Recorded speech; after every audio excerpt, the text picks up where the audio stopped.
Welcome back to Common Ground, an inside look at Suffolk County. I'm your host, Sheriff Steve Tompkins.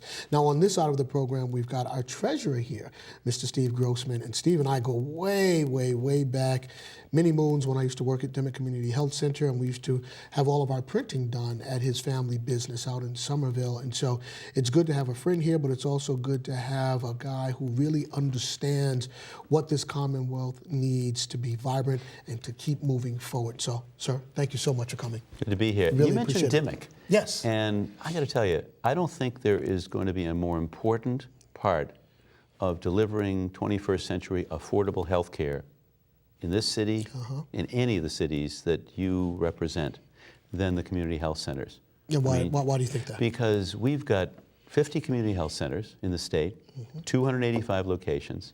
They serve almost 900,000 people, and they give great care that's affordable, with pharmacies in 2/3 of them.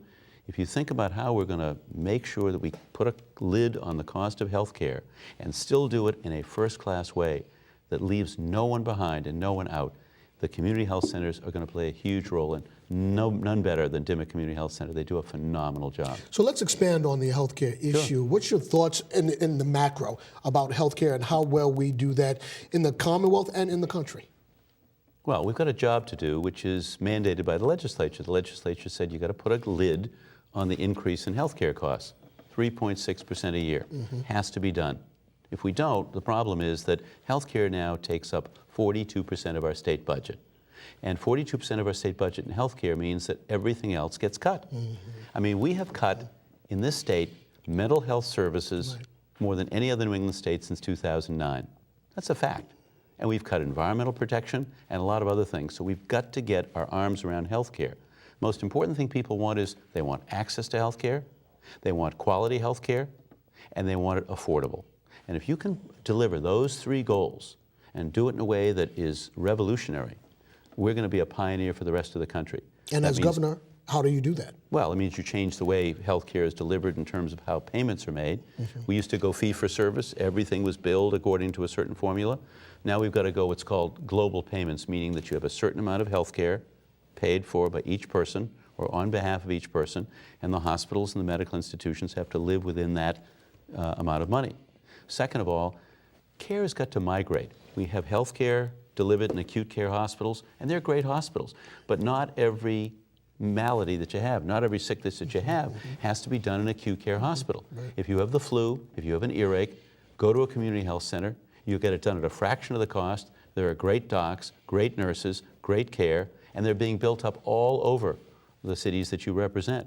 I don't care whether it's Boston or Winthrop or Chelsea or Revere. We're seeing first-rate community health centers do a better and better job at delivering affordable health care to people who need it. No one should be denied health care. No one. It's got to be high quality, but it's got to be affordable. Otherwise, we'll bankrupt ourselves in the process. That's not acceptable. But with the community health centers, I think part of the conundrum here is the messaging. What I mean by that is we've had this discussion for quite some time about the need to populate the community health centers, but still folks go to the emergency room before they think about going to the community health center. How do we reconfigure that messaging to say, folks, seriously, we do have all of these great institutions here for healthcare. You need to go to the community health centers versus populating the emergency rooms for the kind of situations you just Well, first of all, is we incentivize people. You can incentivize people.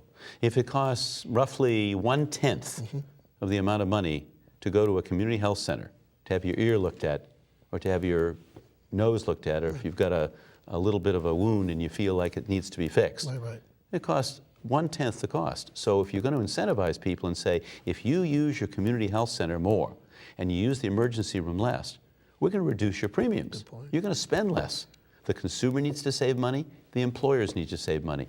Everybody needs to save money. We can't reduce the quality of health care, but we've got to make sure that it's incentivized. And second of all, I'm a huge believer in wellness programs. For every dollar that we spend on wellness, it saves us $3.27. That's a great payoff. So let's incentivize employers to go ahead and offer wellness programs in every employment location, whether it's for-profit or not-for-profit. Let's incentivize consumers to use the least costly, high-quality center, like a community health center, like Dimmock, and I think we can incentivize people in a very different way than ever before. People want to save money. Small businesses, I'm a small business owner. Right on. That's how I spent my life. And small businesses are buckling under the weight of the cost of health care. If you can help reduce the cost of health care for small businesses, they'll hire more people, they'll be more profitable, and that'll affect every small business I know of. That's a big deal. So if you look at the healthcare continuum, does the conversation need to be a little different with the insurance companies, or are they on point with the way they're delivering their services? I think we have to challenge everybody who participates in healthcare to play an active role. I mean, there's a discussion going on now about single-payer insurance, and should we bring a single-payer, government-sponsored, essentially, method of payment. And that may very well be on the table. It's on the table for me. It's not the law. The law is that we've got to find a way to reduce health care costs because the laws say so. But I'm certainly happy to take a look at what Vermont is doing. By 2017, they're bringing single payer into the equation. Right. The point is we shouldn't take anything off the table. Every creative, imaginative, bold approach to health care cost and healthcare delivery of the best quality care that money can buy, that is something we offer and should make sure is available to every person who lives in Massachusetts. We are the pioneers in healthcare. We are the center of the universe. We offer the best healthcare. We've got to be the most ingenious and most creative in terms of how we keep the cost down, but still maintain access and high quality to everybody without exception. Talk to me about where you stand on education, particularly let's start with the public education system in the Commonwealth. Is it good? Is it bad? Does it need help? Where do you stand on that? It always has to improve. And I have a particular role here as state treasurer. As you know, I want to be governor of the Commonwealth, but as state treasurer, I oversee the Mass School Building Authority. Okay. And the Mass School Building Authority was created about 10 years ago to build and renovate public schools here in Massachusetts. We're building a new Dearborn school right here in the city of Boston. Right. This is the first time ever in Massachusetts that a 6 through 12 early college STEM, which means science, technology, engineering, math, STEM academy is being built. Imagine, right in the middle of Roxbury, we're going to spend $70-some-odd million, a good deal of it paid for by the people of Massachusetts, so that the children of Roxbury and of Boston will have an opportunity to go to school, to get an education around science and math and engineering and technology, and to go to college and come back here and contribute to this innovation economy. We're going to be breaking ground very soon on a new Winthrop High School. We're going to build a new McKinley School over in Revere. So almost every community you represent has got a new school being built or renovated, sometimes from the ground up, sometimes a renovation. So we need to invest in quality educational institutions. But we also need to make sure that what goes on inside those schools is top quality. Exactly. I'm a big believer that we need to extend the school day. That has cost implications, but I think if kids, and that's up to the school systems, of course, but I think if kids went to school a couple of extra hours a day, we could teach more music and drama and the arts. We could give remedial help in English and math. We could provide a safer learning environment for those young people. I mean, it just goes without saying that if we want our kids to be winners in this innovation economy, they need to spend a little more time in school with high-quality, motivated teachers. And it seems to me that we've got to find a way to come to an agreement to be able to afford it. Of course, you have to compensate teachers a little bit more money. They can't be asked to teach in 2 extra hours without some compensation. But it's been done other places. We can do it here. I'm a big believer that education here, as much as we are the best in terms of public education according to test scores, we leave too many kids behind.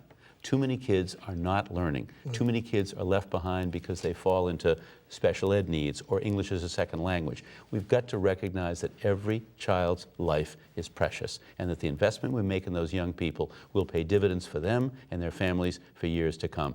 I'm running for governor for one very simple reason, Steve. The people of this Commonwealth want proven leadership that will leave no one behind. And that's in the neighborhoods of Boston, in our older gateway communities, all over the state. Public education is the ticket.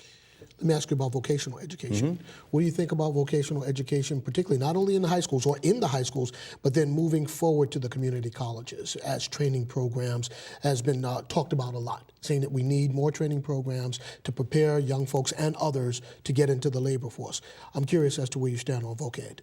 Well, I've made vocational technical education a centerpiece of my campaign for governor. Okay. Why do I say that? Because vocational education is about a partnership between the employers, the vocational technical schools, and the community colleges. Imagine that Massachusetts is a place where we could create, and I've said we're going to have a goal of creating 50,000 new manufacturing jobs in Massachusetts over the next 5 years. Manufacturing is different in the 21st century. This is advanced manufacturing. This is precision manufacturing. This is lab coat manufacturing. So the skills are very different. But if we can invest in technology grants in all of our vocational technical schools, if we can be teaching what the employers are going to need and want in their places of business, if we can provide internships and co-op programs for young people who are in our vocational technical schools so that when they come out of high school, and 60–70% of them go on to a community college, and those kids, for example, can get a manufacturing certificate, and then they come out of school, and within a couple of years, they're making $55,000, $65,000, $70,000, $75,000 a year because they're making high-quality products, biotech products, medical instrumentation, things that people export all over the world. So I'm a huge, huge believer that vocational education has been underinvested in this state, and no matter where you live, whether you live in Boston, whether you live in the suburban communities, the communities you represent, or any of our older industrial cities in different parts of the state, the best vocational technical schools now have long waiting lists. Why? Because parents of 8th grader kids want their kids to learn something. They want them to learn something they can hold and touch and feel and go on with. And even if you go on to a 4-year school, you still are going to take that skill with you everywhere you go, and that's self-esteem, self-respect, and it's the wonderment of education and learning. Now talk to me about charter schools. What do you think about charter schools? And would you raise the cap? I would raise the cap. I would raise the cap modestly. Here's the challenge. Charter schools have demonstrated that they can do interesting and bold and pioneering things, and we've seen that. Partly because the school day is longer, partly because you bring the genius of highly motivated teachers into the school. But only 3% of our kids go to charter schools. 97% of our kids go to the public schools. If we can bring some of those innovations that the charters are demonstrating into all of our public schools, then we can all grow together. So I do believe in lifting the cap. I do think the Commonwealth and the legislature has an obligation. This includes the governor. We are not providing the funding that we promised to the public schools that have lost kids to the charters. I mean, there's an agreement. I believe in keeping agreements. When you say you have to put 100% of the money that you lost into that public school for the first year, and then 25% for the next few years, we are underfunding that this year by $27 million. You can't hang out to dry the public schools by not fully funding. And also, I think we've got to make sure that our charter schools are accepting just as many kids with special needs, English as a second language, English second language kids, as the charter schools are accepting. But I think competition is a good thing, so a modest increase in the cap. But let's make sure we understand investing in our public schools is the #1 investment we can make. If those young people, almost 1 million of them all over the state, learn, grow, develop, and flourish, and reach their full potential, and they can go on to high school, to a community college, to a 4-year school, and they can be motivated along the way, and learning is celebrated as something that is the ticket out of poverty for so many people. This is critical, the ticket out of poverty. My grandfather came here, he was an immigrant. He had nothing, second youngest of 13 kids, but somehow he was able to get beyond that, start his own business, build a business, grow a family, and educate his kids. If parents and kids see the future in education as something that's the ticket to success, if we can instill that magic of learning in those kids, then we've got something truly that we can build on. And I'm glad you mentioned your grandfather and starting a business, because that's where I'm going next. I want to talk about jobs. And I've got a 2-part question on jobs. One, how would you attract new businesses to the Commonwealth? And the second part of that question is, how would you talk to businesses and convince them to stay in the Commonwealth, those that are thinking about leaving? So talk to me first about how you would attract new business and growing jobs in the Commonwealth. So I have a track record in this area. I spent 35 years running our family business, and we grew jobs, good jobs, union jobs. I mean, we had a union shop in our company for 62 years, never had a matter go to arbitration. So we created jobs. So when I became state treasurer, and having gone on the road and asked small businesses, what are the roadblocks and barriers you face as a small business owner? And how can we in government help remove or lower those roadblocks? Right. Small business owners, I'll never forget a conversation in Orchard Park one night. I sat for 2.5 hours, listened to small business owners, and I asked that question: what are the roadblocks you face? How can we lower them? And they said, you really mean it? I said, absolutely. They said, you got to help reduce the cost of health care. You got to get rid of some of the permitting and regulation that makes it impossible for us to function and to build things and grow. You got to give me some technical assistance, because I have a great idea, but I don't know how to build a business or a cash flow statement. And you got to give me access to capital. I can't get the money I need to grow. When I became treasurer, I found out that 60% of our money was sitting in banks in Europe, Australia, and Asia. I said, something's wrong with this picture. Massachusetts money should be in Massachusetts banks to be loaned to small businesses here in Massachusetts to build and create jobs. And I created a small business banking partnership. Since that was created, over 7,000 loans, $1 billion of small business lending, and we've helped create jobs all over the Commonwealth. Go over to Chelsea. You represent Chelsea. In Chelsea, there's a new business there. Started a couple of years ago, a flourishing restaurant called Dockside. 60 jobs were created by the family who created that restaurant. It was not their first restaurant, it was not their second, but they thought that Chelsea, right across, I think, from Market Basket, was a great place to start a restaurant. So we can create jobs in every part of the state. So I am a person who has spent his life creating jobs. In fact, I believe I'm the only Democrat running for governor who spent his life creating jobs. And I want to use the power of the governor's office, all the tools that a governor has in his hands. Imagine that toolbox that a governor has to be able to create jobs, invest, and make sure it leaves no one behind and leave no one out. It's about summer internships, it's about access to capital, it's about voc-tech schools, it's about workforce training, and it's about leaving no one behind. Now talk to me about businesses that are thinking about leaving. How would you convince them to stay, and would you use tax incentives as one of those tools to keep them here? I believe in tax incentives as long as the tax incentives can be demonstrated and proven that they can create jobs. Okay. And I believe that any tax incentive should have a clawback provision. What does that mean? It means that if I give you a tax break, because you say you're going to create 200 jobs over the next 3 years, and you don't create those jobs, I have a right to say, Steve, you didn't create the jobs, you got taxpayer money, I'm taking that money back. And I need to have a clawback provision on any tax incentive. You should not get a free ride. The taxpayers work too hard for the money to have the money used if they don't create jobs. And second of all, people often say, transportation in this state is not good. In fact, transportation in this state is deficient. And one of the reasons I'm thinking about leaving is because my workers can't get to work. It takes them an hour and a half each way on public transportation, commuter rail, the T, whatever it happens to be. So I'm deep commitment to the governor's plan to spend as much as $1 billion to $1.2 billion a year over the next 10 years. What will that give us? It'll give us deferred maintenance on the T, new rail cars, it'll give us the Green Line out to Somerville and Medford, it'll rebuild South Station, it'll build commuter rail service to parts of the state that don't have it now, down to Fall River and Taunton and New Bedford. It'll build bus service in places that don't need commuter rail service but need reliable bus service, regional transit authorities. If you ask the employers, what are the biggest concerns they have? It's about transportation, it's about housing, and having a steady flow of good, well-trained, well-educated workers. So our educational system has to work. We have to build more affordable housing and middle-income housing, and we have to make sure public transportation is up to the needs of a 21st century small business environment. Again, small businesses create the jobs. It's not the biggest businesses. It's the small businesses that create jobs. And those small businesses, tens of thousands of them, all over the state, particularly in the neighborhoods of Boston and in older industrial cities like Chelsea, like Revere, like Winthrop. Those are the things that create healthy Main Street. I go over to Revere, I work closely with the mayor.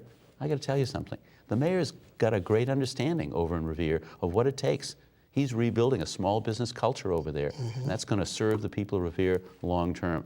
Those are the kinds of leaders in mayor's offices we need in this state. You know, I love how you're helping me with these transitions. Your grandfather in business, the mayor of Revere, to casinos.